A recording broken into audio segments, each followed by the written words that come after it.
তাহলে এবার বুঝে নেন, জমিনের মধ্যে যদি পরিপূর্ণভাবে নেকের মাধ্যমে নিজের জীবনটাকে আমরা সাজাতে চাই রে বান্দা, আমার রবের পক্ষ থেকে ঘোষণা, বান্দা আজান হয়েছে, মসজিদমুখী হয়ে যাও। সামনে রমাদানুল মুবারক আগমন করতেছি, রোজার জন্য নিজেকে প্রস্তুত বানাও। পাশাপাশি সামনে শবে বরাত আগমন করতেছে, নিজেকে এখন থেকে তওবার জন্য প্রস্তুত বানাও। এরে মুমিন, এইভাবে নিজের জীবনটাকে সাজাও, ক্ষতি থেকে বেঁচে যাইবা। 3 নম্বরে আবার আমার রব ঘোষণা দেয়, ওয়াতাওয়াসাউ বিল হক। বান্দারে, নিজে যখন ঈমান নামক মহান দৌলতের ভিতরে ঢুকায় ফেললা, এবার নেক আমলের ভিতরে তুমি ঢুকছো। এখন নিজের মধ্যে শুধু নেক আমল রাখার সুযোগ নাই, এই সুযোগটা অন্যের জন্য কাজে লাগাতে হবে। ওয়াতাওয়াসাউ বিল হক, নিজে যেমন নামাজি হয়ে যাবে, অন্য ভাইকে তুমি নামাজের দিকে ডাকো। তুমি যখন কোরআনওয়ালা হয়ে যাবে, অন্য ভাইকে তুমি কোরআনের দিকে ডাকো। তুমি যখন জিকিরওয়ালা হয়ে যাবে, অন্য ভাইকে তুমি জিকিরের দিকে ডাকো। তুমি যখন মসজিদের সম্মুখীন হয়ে জীবনটাকে সাজাবে, অন্য ভাইকে মসজিদমুখী বানাও। নিজে মসজিদে তুমি সহযোগিতা করো, মাদ্রাসায় সহযোগিতা করো, নিজে যেমন আগ্রহের সাথে সহযোগিতা করো, অন্য ভাইকে সেই সত্যের দিকে, দ্বীনের দিকে, ইসলামের দিকে সহযোগিতার জন্য ডাকো।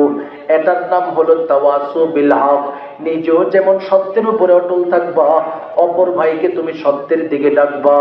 এভাবে নিজের জীবনটাকে সাজাও, সত্যের উপরে অটল থাকবা, অপর ভাইকে সত্যের দিকে ডাকবা। মানে কি, যদি তোমার সমাজের মধ্যে সত্য প্রতিষ্ঠিত না হয়, দিন প্রতিষ্ঠিত না হয়, দিন কায়েমের স্লোগান যখন প্রতিষ্ঠিত না হয়, তোমার জন্য দায়িত্ব হয়ে যায় সামাজিকভাবে দিন কায়েমের স্লোগান দেওয়া। ইসলামী দিন প্রতিষ্ঠার জন্য তুমি চেষ্টা করা, রাষ্ট্রীয়ভাবে চেষ্টা করা। এভাবে হকের আওয়াজ, সত্যের আওয়াজ যখন তুমি দিতে থাকবা, মানব জাতিকে কোরআনের দিকে আহ্বান করতে থাকবা, তখন তোমার জন্য বিভিন্ন জায়গা থেকে শত্রুতা বৃদ্ধি পেতে পারে।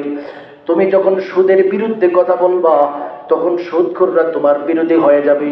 তুমি যখন দিন কায়েমের পক্ষে স্লোগান দিবা, যারা দিন কায়েমের বিরোধী ব্যক্তি রয়েছে, তারা তোমার বিরুদ্ধে সংগ্রাম করবে, জেলের হুমকি দিবে, রিমান্ডের হুমকি দিবে, কোরআন বিদ্বেষী স্লোগান দিয়া তোমাকে সকল প্রকারের ষড়যন্ত্রের জালের ভিতরে ঢুকায় দিবে। আমার আল্লাহ ঘোষণা প্রদান করে দেয়, তাওয়াসু বিল হক। বান্দারে, হকের উপরে নিজে যেমন অটল থাকবা, অপর ভাইকে এই জাতীয় সমস্যার সম্মুখীন হওয়ার পরেও হকের দিকে ডাকতে থাকবা। ডাকতে থাকলে সমস্যা আসবে, যেখানে সমস্যা আসবে সেখানেই তুমি মোকাবেলা করবা। কেমনে মোকাবেলা করবা রে গোলামের দলেরা? আমার রব ঘোষণা দিয়া দেই, ওয়াতাওয়াসাউ বিস সবর। ধৈর্যের মাধ্যমে মোকাবেলা করবা।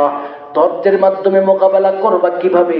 আমার আল্লাহ বলি, তুমি যখন সত্যের স্লোগান সমাজের মধ্যে প্রচার করতে থাকবা, তখন তোমার উপরে যারা বিভিন্ন প্রকারের মানুষ জুলুম করার জন্য আসবে, অন্যায় করার জন্য আসবে, অত্যাচার করার জন্য আসবে, সাথে সাথে ওই সমস্ত অত্যাচারী ব্যক্তিদের বিরুদ্ধে সংগ্রাম করবা।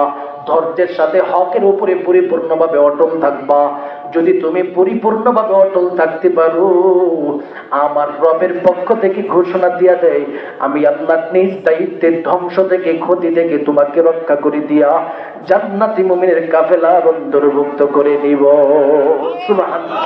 তাহলে সত্যের স্লোগান আপনি যেখানে দিবেন সেখানে বিপদ আছে না নাই? দিন কায়েমের স্লোগান আপনি যেখানে দিবেন সেখানেও বিপদ। ইসলামের স্লোগান আপনি যেখানে দিবেন সেখানে বিপদ। কেন বিপদ? কারণ আপনি যখন সামাজিকভাবে দিন প্রতিষ্ঠা করার চেষ্টা করবেন, রাষ্ট্রীয়ভাবে দিন প্রতিষ্ঠা করার চেষ্টা করবেন, যারা দিন কায়েম বিরোধী তারা সবসময় আপনার বিরুদ্ধে ষড়যন্ত্র করবে। কথা কোন ঠিক কিনা?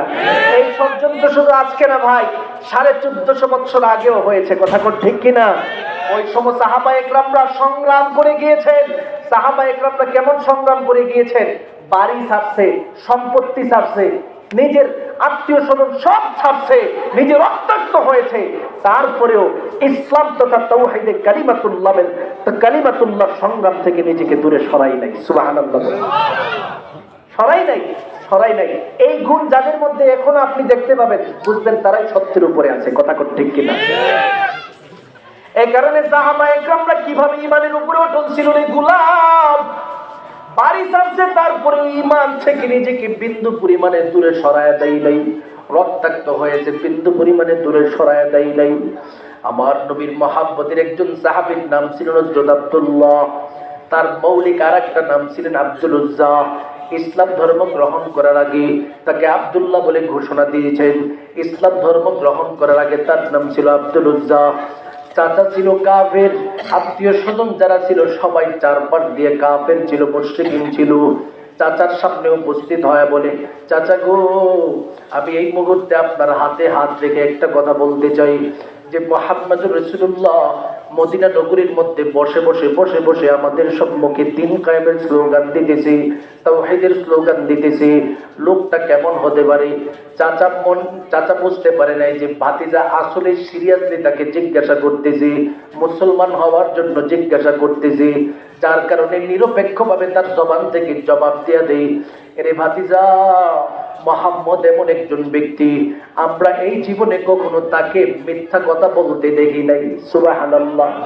এবার ভাতিজা যুক্তিসঙ্গতভাবে কথা বলে দেয়, ও চাচা, যেই মানুষ দুনিয়ার বিষয় নিয়ে জীবনে কখনো মিথ্যা কথা বলতে পারে নাই, ওই মানুষটা আখিরাতের বিষয়ে, কুরআনের বিষয়ে, আমার মালিক সৃষ্টিকর্তার বিষয়ে কিভাবে মিথ্যা কথা বলতে পারি? ও চাচা, এটা তো আমি মনে করি এটা কখনো সম্ভব হতে পারে না। ওই ব্যক্তিটা সত্যের উপরে অটল আছে।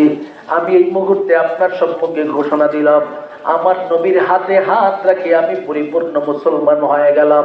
আপনাকেও সেই ঘোষণা দিয়ে দিচ্ছি, আমি তাওহীদের উপর এখন থেকে বিশ্বাস করি, দ্বীন কায়েমের স্লোগান দিতে থাকবো। কথাটা শোনার সাথে সাথে এরে মুমিন আল্লাহর বান্দাদের দলেরা, সাহাবীর চাচা এবার পাগলের মতো হয়ে গেল। ডেকে ডেকে বলেন, এরে ভাতিজা, তুমি যে তাওহীদের বাক্য উচ্চারণ করেছো, এবার যদি মানুষ জানতে পারে আমার ভাতিজা মুসলমান হয়ে গেছে, আমি মানুষের সামনে মুখ দেখাবো কিভাবে? এই মুহূর্তে তুমি আমার বাড়িতে থাকার মতো কোনো যোগ্যতা রাখো না। এই মুহূর্তে তুমি আমার বাড়ি থেকে বের হয়ে যাও, বের হয়ে যাও। কথাটা বলার সাথে সাথে ভাতিজা আব্দুল উজ্জা এবার ডেকে ডেকে বলেন, চাচা, যদি বের হতে হয় আমি বের হয়ে যাব, তারপরেও একটা মুহূর্তের জন্য আমি আপনার অনুসরণ করে জিন্দেগি পরিচালনা করব না, কারণ আমার রব একজন আছে, তারা আমি বিশ্বাস করে ফেলছি। এরে আল্লাহর মহাব্বতের বান্দাদের দলেরা, চাচা এবার দেরি করে নাই।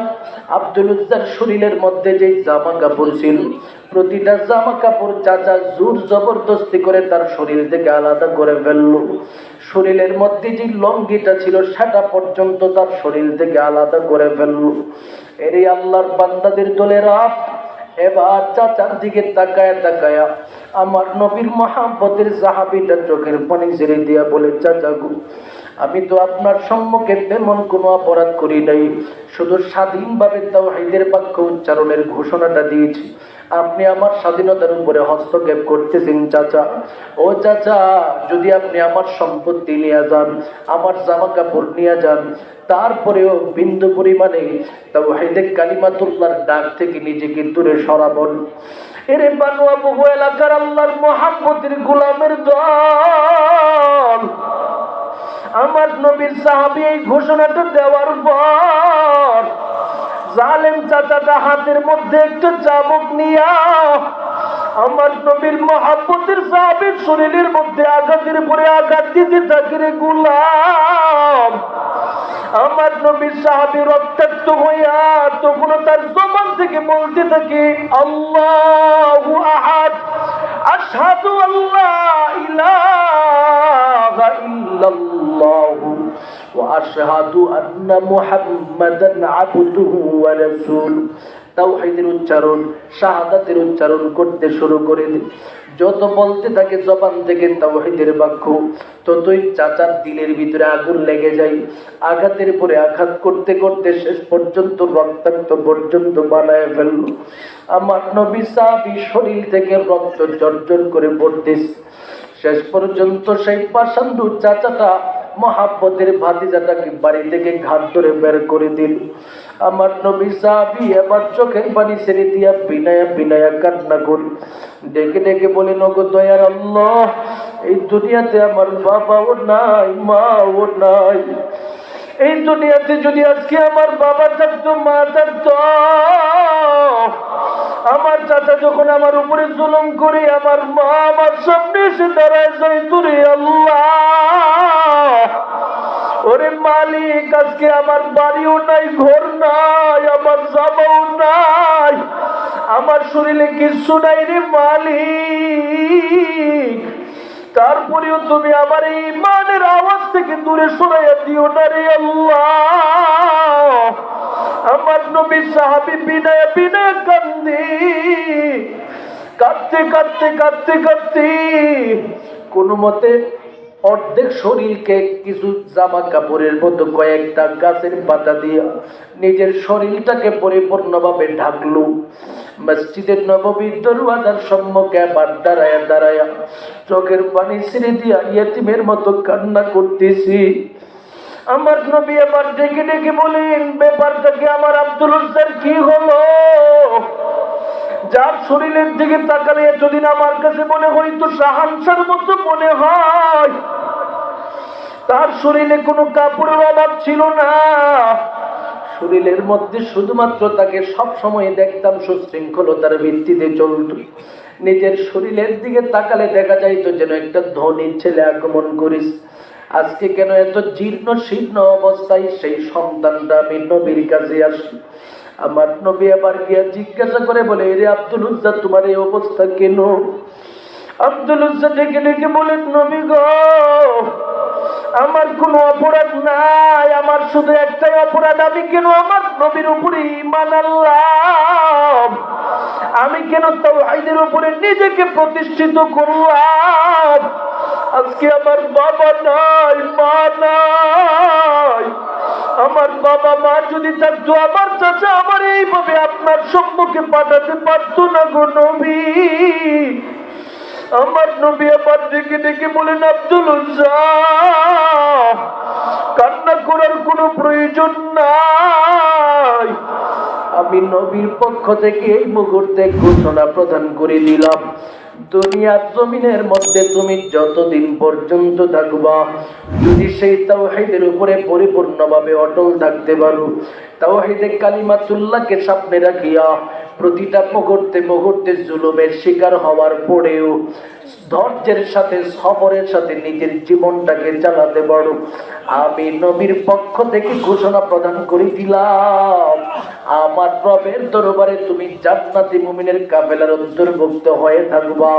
কারণ আমার আল্লাহ ঘোষণা দিয়েছেন, মুমিন বান্দা যখন ঈমানের উপরে অটল থাকে তখন সে আমিলুস সলিহাত নেক আমলের জন্য নিজের জীবনটাকে সাজায় নেয়, ওয়া তাওয়াসাউ বিল হক নিজে কঠোরভাবে হকের উপরে অটল থাকে, অপর ভাইকে হকের দিকে ডাকে, ওয়া তাওয়াসাউ বিস সাবর হকের দিকে ডাকতে গেলে যখন ওই জুলুম অত্যাচারের সম্মুখীন হয় সবরের সাথে দ্বীনের উপরে ইস্তেকামাত হয়ে থাকে।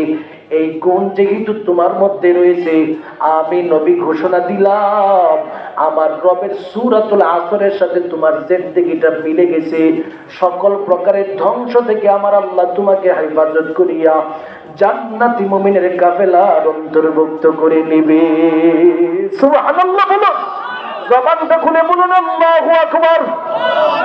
এবার বলেন, বানু আবু এলাকার আল্লাহর মহব্বতের গোলামের দলেরা, আমার নবী সাহাবীদের মতো ঈমানটা প্রয়োজন আছে না নাই? আর জোরে বলেন, আছে না নাই?